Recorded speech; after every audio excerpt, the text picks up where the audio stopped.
रामेष्टा.com की प्रस्तुति श्रीमद्भागवत दूसरा अध्याय। ओम श्री परमात्मने नमः। संजय बोला कि पूर्वोक्त प्रकार से करुणा करके व्याप्त और आंसुओं से पूर्ण तथा व्याकुल नेत्रों वाले शोक युक्त अर्जुन के प्रति भगवान मधुसूदन ने यह वचन कहा। हे अर्जुन, तुमको इस विषम स्थल में यह अज्ञान किस हेतु से प्राप्त हुआ है? क्योंकि यह न तो श्रेष्ठ पुरुषों से आचरण किया गया है, न स्वर्ग को देने वाला है, न कीर्ति को करने वाला है। इसलिए हे अर्जुन, नपुंसकता को मत प्राप्त हो, यह तेरे योग्य नहीं है। हे परंतप, तुच्छ हृदय की दुर्बलता को त्याग कर युद्ध के लिए खड़ा हो। तब अर्जुन बोला कि मधुसूदन, मैं रणभूमि में भीष्म पितामह की ओर द्रोणाचार्य के प्रति किस प्रकार बाणों को करके युद्ध करूंगा, क्योंकि हे अरिसुदन, वे दोनों ही पूजनीय हैं। इसलिए इन महानुभाव गुरुजनों को न मारकर इस लोक में भिक्षा का अन्न भी भोगना कल्याणकारक समझता हूँ, क्योंकि गुरुजनों को मारकर भी हम इस लोक में रुधिर से सने हुए अर्थ और काम रूप भोगों को ही तो भोगेंगे, और हम लोग यह भी नहीं जानते कि हमारे लिए क्या करना श्रेष्ठ है, अथवा यह भी नहीं जानते कि हम जीतेंगे या वे हमको जीतेंगे। जिनको मारकर हम जीना भी नहीं चाहते, वे धृतराष्ट्र के पुत्र हमारे सामने खड़े हैं। इसलिए कायरता रूप दोष करके उपहत हुए स्वभाव वाला और धर्म के विषय में मोहित चित्त हुआ मैं आपको पूछता हूँ, जो कुछ निश्चय किया हुआ कल्याणकारक साधन हो वह मेरे लिए कहिए, क्योंकि मैं आपका शिष्य हूँ। इसलिए आपके शरण हुए मेरे को शिक्षा दीजिए, क्योंकि भूमि में निष्कंटक धन धान्य संपन्न राज को देवता के भी स्वामी पने को प्राप्त होकर भी मैं उस उपाय को नहीं देखता हूँ जो मेरी इंद्रिय को सुखाने वाले शोक को दूर कर सके। संजय बोला, हे राजन, निद्रा को जीतने वाला अर्जुन अंतर्यामी श्री कृष्ण महाराज के प्रति इस प्रकार कहकर फिर श्री गोविंद भगवान को युद्ध नहीं करूंगा ऐसे स्पष्ट कहकर चुप हो गया। उसके उपरांत हे भरत वंशी धृतराष्ट्र, अंतर्यामी श्री कृष्ण महाराज ने दोनों सेनाओं के बीच में उस शोक युक्त अर्जुन को हंसते हुए से यह वचन कहा। हे अर्जुन, तू शोक न कर, क्योंकि तेरे लिए शोक करता और पंडित जनों के से वचनों को कहता हूँ। परंतु पंडित जन जिनके प्राण चले गए हैं उनके लिए, और जिनके प्राण नहीं गए हैं उनके लिए भी शोक नहीं करते, क्योंकि आत्मा नित्य है। इसलिए शोक करना अयुक्त है। वास्तव में न तो ऐसा है कि मैं किसी काल में नहीं था, अथवा तू नहीं था, अथवा यह राजा लोग नहीं थे, और न ऐसा है कि इससे आगे हम सब नहीं रहेंगे, किंतु जैसे जीवात्मा की इस देह में कुमार, युवा और वृद्ध अवस्था होती है, वैसे ही अन्य शरीर की प्राप्ति होती है। उस विषय में धीर पुरुष नहीं मोहित होते हैं। अर्थात जैसे कुमार, युवा और जरा अवस्था रूप स्थूल शरीर का विकार अज्ञान से आत्मा में भासता है, वैसे ही एक शरीर से दूसरे शरीर को प्राप्त होना रूप सूक्ष्म शरीर का विकार भी अज्ञान से ही आत्मा में भासता है। इसलिए तत्व को जानने वाला धीर पुरुष इस विषय में नहीं मोहित होता है। हे कुंती पुत्र, सर्दी गर्मी और सुख दुख को देने वाले इंद्रिय और विषयों के संयोग तो क्षणभंगुर और अनित्य हैं। इसलिए हे भरतवंशी अर्जुन, उनको तू सहन कर, क्योंकि हे पुरुष श्रेष्ठ, दुख सुख को समान समझने वाले जिस धीर पुरुष को यह इंद्रिय के विषय व्याकुल नहीं कर सकते, वह मोक्ष के लिए योग्य होता है। और हे अर्जुन, असत वस्तु का तो अस्तित्व नहीं है और सत का अभाव नहीं है। इस प्रकार इन दोनों का ही तत्वज्ञानी पुरुषों द्वारा देखा गया है। इस न्याय के अनुसार नाश रहित तो उसको ज्ञान की जिससे यह संपूर्ण जगत व्याप्त है, क्योंकि इस अविनाशी का विनाश करने को कोई भी समर्थ नहीं है, और इस नाश रहित अप्रमेय नित्य रूप जीवात्मा के यह सब शरीर नाशवान कहे गए हैं। इसलिए हे भरतवंशी अर्जुन, तू युद्ध कर। जो इस आत्मा को मारने वाला समझता है तथा जो इसको मरा मानता है, वे दोनों ही नहीं जानते हैं, क्योंकि यह आत्मा न मारता है और न मारा जाता है। यह आत्मा किसी काल में भी न जन्मता है और न मरता है, अथवा न यह आत्मा हो करके फिर होने वाला है, क्योंकि यह अजन्मा, नित्य, शाश्वत और पुरातन है। शरीर के नाश होने पर भी यह नाश नहीं होता है। हे पृथापुत्र अर्जुन, जो पुरुष इस आत्मा को नाश रहित, नित्य, अजन्मा और अपव्यय जानता है, वह पुरुष कैसे किसको मरवाता है और कैसे किसको मारता है।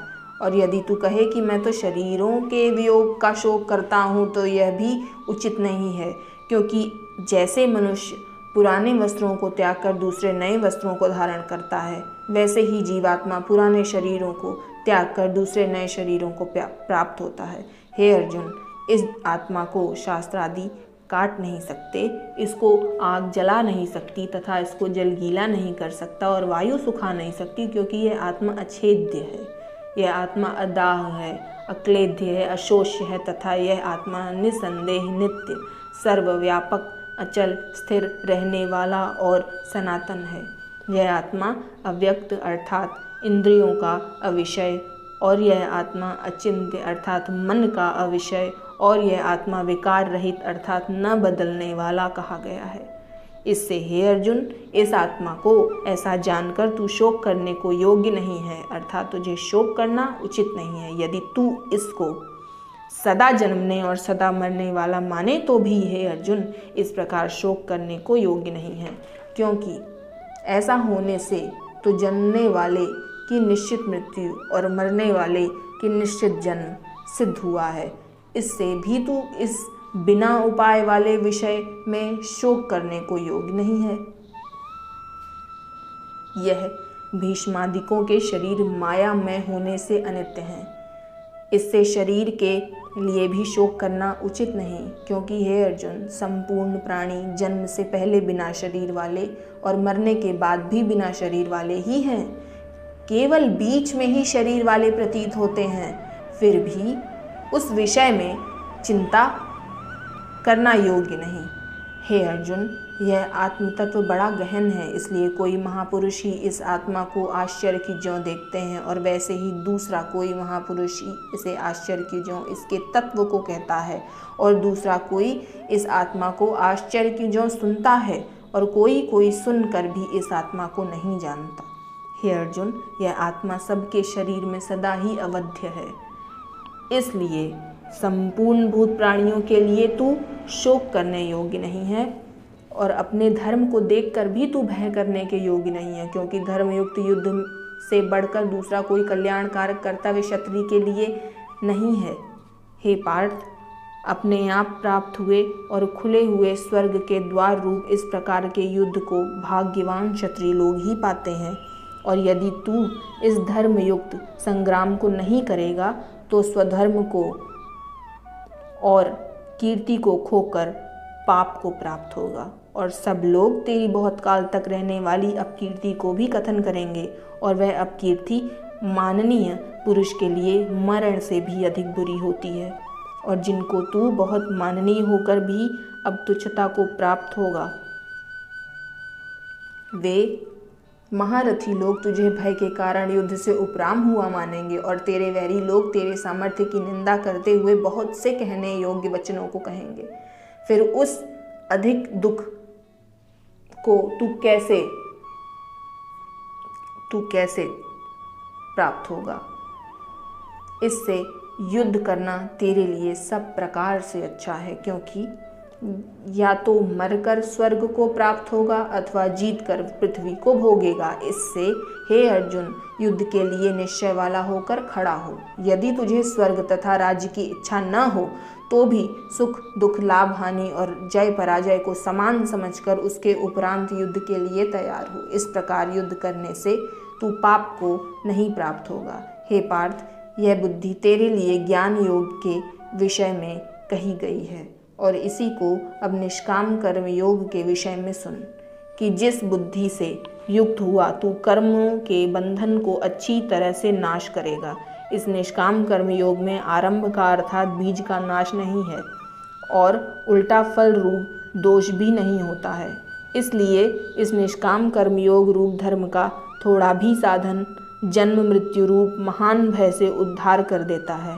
हे अर्जुन, इस कल्याण मार्ग में निश्चयात्मक बुद्धि एक ही और अज्ञानी सकामी पुरुषों की बुद्धियाँ बहुत भेदों वाली अनंत होती हैं। हे अर्जुन, जो सकामी पुरुष केवल फल श्रुति में प्रीति रखने वाले, स्वर्ग को ही परम श्रेष्ठ मानने वाले, इससे बढ़कर और कुछ है ही नहीं ऐसा कहने वाले हैं, वे अविवेकी जन्म रूप कर्म फल को देने वाली और भोग तथा ऐश्वर्य की प्राप्ति के लिए बहुत सी क्रियाओं के विस्तार वाली इस प्रकार की, जिसे दिखाऊ शोभायुक्त वाणी को कहते हैं, उस वाणी द्वारा हरे हुए चित्त वाले तथा भोग और ऐश्वर्य में आसक्ति वाले उन पुरुषों के अंतःकरण में निश्चयात्मक बुद्धि नहीं होती है।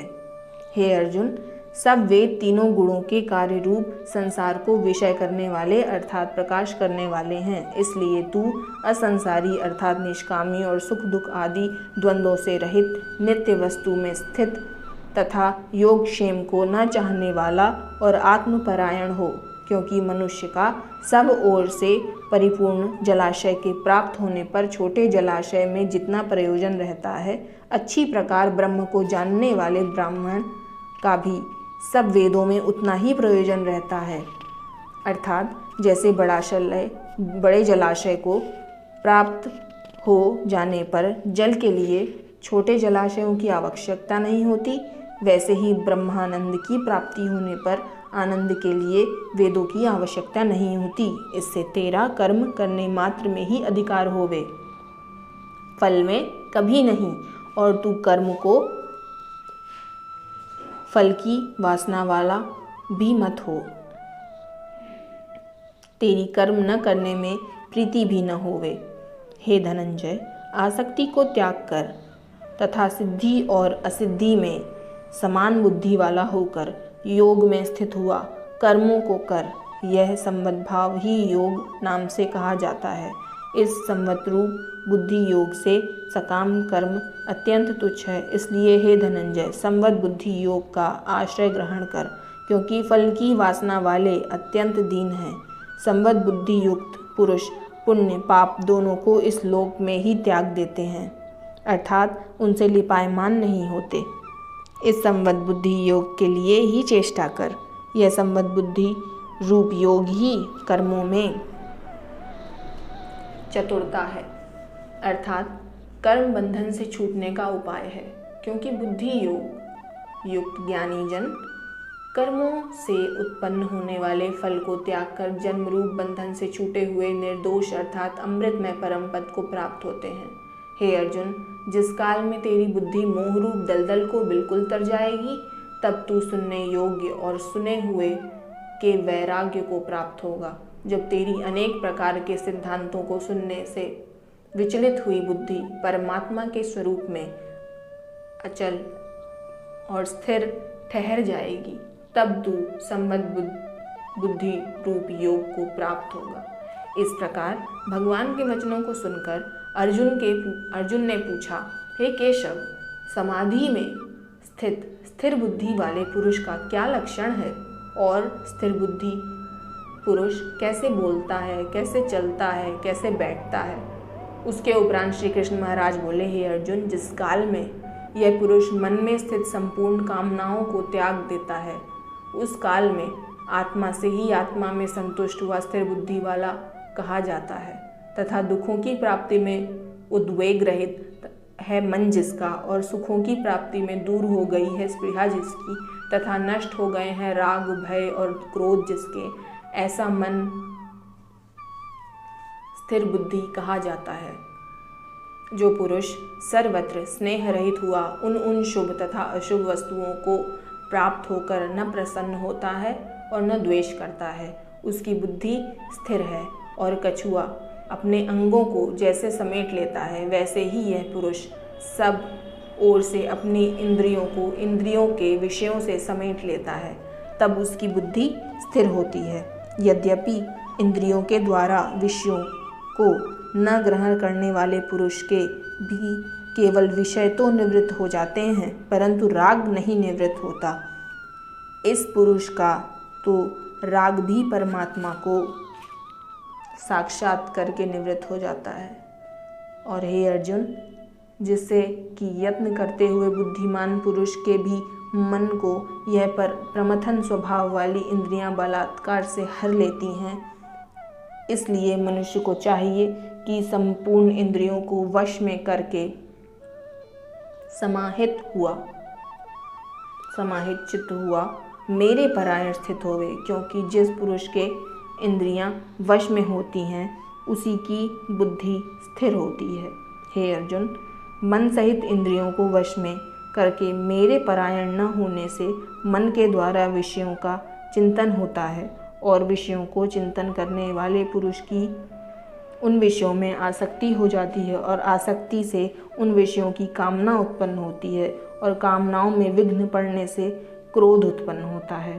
क्रोध से अविवेक अर्थात मूढ़ भाव उत्पन्न होता है और अविवेक से स्मरण शक्ति भ्रमित हो जाती है और स्मृति से भ्रमित हो जाने पर बुद्धि अर्थात ज्ञान शक्ति का नाश हो जाता है और बुद्धि के नाश होने से यह पुरुष अपने श्रेय साधन से गिर जाता है। परंतु स्वाधीन अंतःकरण वाला पुरुष राग द्वेष से रहित अपने वश में की हुई इंद्रियों द्वारा विषयों को भोगता हुआ अंतःकरण की प्रसन्नता अर्थात स्वच्छता को प्राप्त होता है। उस निर्मलता के होने पर इसके संपूर्ण दुखों का अभाव हो जाता है और उस प्रसन्न चित्त वाले पुरुष की बुद्धि शीघ्र ही अच्छी प्रकार स्थिर हो जाती है। हे अर्जुन, साधन रहित पुरुष के अंतःकरण में श्रेष्ठ बुद्धि नहीं होती और उस अयुक्त के अंतःकरण में आसक्ति भाव भी नहीं होता और बिना आस्तिक भाव वाले पुरुष को शांति भी नहीं होती। फिर शांति रहित पुरुष को सुख कैसे हो सकता है? क्योंकि जल में वायु नाव को जैसे हर लेता है, वैसे ही विषयों में विचरती हुई इंद्रियों के बीच में जिस इंद्रिय के साथ मन रहता है, वह एक इंद्रिय उस अयुक्त पुरुष की बुद्धि को हरण कर लेती है। इससे हे महाबाहो, जिस पुरुष की इंद्रियां सब प्रकार इंद्रियों के विषयों में से वश में हुई हैं, उसकी बुद्धि स्थिर होती है। और हे अर्जुन, संपूर्ण भूत प्राणियों के लिए जो रात्रि है, उस नित्य शुद्ध बोध स्वरूप परमानंद में भगवत को प्राप्त हुआ योगी पुरुष जागता है और जिस नाशवान क्षणभंगुर सांसारिक सुख में सब भूत प्राणी जागते हैं, तत्व को जानने वाला मुनि, उसके लिए वह रात्रि है। जैसे सब ओर से परिपूर्ण अचल प्रतिष्ठा वाले समुद्र के प्रति नाना नदियों के जल उसे चलायमान नहीं करते हैं और उसमें समा जाते हैं, वैसे ही जिस स्थिर बुद्धि पुरुष के प्रति संपूर्ण भोग किसी प्रकार का विकार उत्पन्न किए बिना ही समा जाते हैं, वह पुरुष परम शांति को प्राप्त होता है, न कि भोगों को चाहने वाला। क्योंकि जो पुरुष संपूर्ण कामनाओं को त्याग कर ममता रहित और अहंकार रहित स्पृहा रहित हुआ बरतता है, वह शांति को प्राप्त होता है। हे अर्जुन, यह ब्रह्मा को प्राप्त हुए पुरुष की स्थिति है। इसको प्राप्त होकर मोहित नहीं होता है और अंतकाल में भी इस निष्ठा में स्थित होकर ब्रह्मानंद को प्राप्त हो जाता है। इति श्रीमद्भागवत रूपी उपनिषद एवं ब्रह्म विद्या तथा योग शास्त्र विषयक श्री कृष्ण और अर्जुन के संवाद में सांख्य योग नामक दूसरा अध्याय संपूर्ण।